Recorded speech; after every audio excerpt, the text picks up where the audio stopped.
नमस्कार मित्रांनो, मी अमोल आणि आपण पाहतोय द अमोल टॉक्स. बऱ्याच दिवसांना आपण भेटतोय.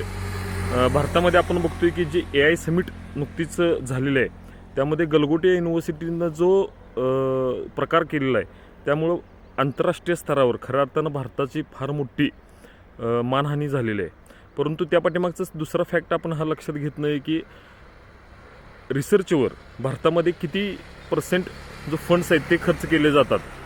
जगामध्ये सर्वात ज्या डेव्हलपिंग कंट्रीज आहेत त्यामध्ये फार कमी खर्च हा भारतामध्ये रिसर्चवर केला जातो आणि त्याच्या तुलनेमध्ये जे एक्सपेक्टेशन आहेत ते आपल्याकडून फार आहेत. AI आपण बघतो की हा आजच्या काळातील बजवड झालेला आहे. तर फक्त AIची ही जी सुरुवात आहे, as a AI researcher, as a AI consultant, मी तुम्हाला खात्रीनं सांगतो, this is just the beginning. The real spike is about to come. Quantum AI अजून येऊ घातलेला आहे. जे काय आज आपण AI बघतोय, जे काय ॲटोमायझेशन बघतोय, हे बिलो दॅन 1% आहे. खरा स्पाईक, खरा सर्च हा AIमध्ये येणं बाकी आहे. येणाऱ्या काही दिवसामध्येच मी फार डिटेलमध्ये AI ह्या विषयावर व्हिडिओ बनवणार आहे.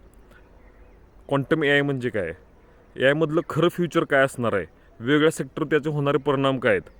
तर चला, ही एका नव्या भविष्याची सुरुवात आहे. त्यामध्ये तुम्हाला कसं सर्वाईव्ह करताय as a institute, as a human being, as a society, हे आपल्या पुढचं खरं चॅलेंज असणार आहे. लवकरच क्वांटम AIवरही आपण बोलूया. द अमोल टॉक्स, प्रेरणा सकारात्मक जगण्याची.